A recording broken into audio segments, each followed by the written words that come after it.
കൃഷ്ണ, ഗുരുവായൂരപ്പ, നിന്നെ ഒരു നോക്ക് കാണാൻ പുറത്ത് കത്തുന്ന ഈ വേനൽ ചൂടിലും മനസ്സിനെ തണുപ്പിക്കാൻ ആ വരിയിൽ മണിക്കൂറുകളോളം കാത്തു നിൽക്കുമ്പോഴുള്ള ഒരു ആകാംക്ഷയുണ്ടല്ലോ, അത് വർണ്ണനാതീതമാണ്. കളഭത്തിന്റെയും തുളസിയുടെയും ആ സുഗന്ധം മെല്ലെ നമ്മെ പൊതിയുകയാണ് കേട്ടോ. ഒടുവിൽ ശ്രീലകത്തിന്റെ നട തുറക്കുമ്പോൾ ഇതാ എന്റെ കണ്ണിന് മുൻപിൽ ഇടത് കൈയിൽ പ്രിയപ്പെട്ട ഓടക്കുഴൽ മുറുകെ പിടിച്ചിട്ടുണ്ടേ. വലത് കൈയിലാണെങ്കിൽ ദേ ഒരു വലിയ വെണ്ണ ഉരുള.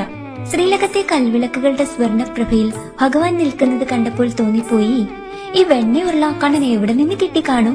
രാത്രി നടയടച്ച നേരത്ത് ആരും കാണാതെ ശ്രീലകത്ത് നിന്ന് പതുക്കെ പുറത്തിറങ്ങി അമ്പാടിയിലെ ഏതോ ഗോപികയുടെ ഉറിയിൽ നിന്ന് എടുത്തുകൊണ്ടു വന്നതാണോ എന്റെ ഉണ്ണി? അതോ മോനെ വിശക്കുമ്പോൾ കഴിച്ചോളൂ കേട്ടോ എന്ന് പറഞ്ഞ് യശോദാമ്മ സ്നേഹത്തോടെ ഉരുട്ടി നൽകിയതാണോ ഈ വെണ്ണയുള്ള? നമ്മുടെ പ്രാർത്ഥനകൾ അലിഞ്ഞു തീരുന്ന ആ വെണ്ണ പോലെ ഭഗവാൻ സ്വീകരിക്കുന്നു എന്നൊരുറപ്പം ഭഗവാൻ നൽകുന്നുണ്ട് കേട്ടോ. പടിയിറങ്ങുമ്പോഴും ആ വെണ്ണക്കണ്ണൻ ഉള്ളിൽ അങ്ങനെ മായാതെ നിൽക്കുന്നു. എന്റെ ഉണ്ണിക്കണ്ണാ, ഈ പുഞ്ചിരി എന്നും ഞങ്ങൾക്ക് കാവലുണ്ടാവണേ.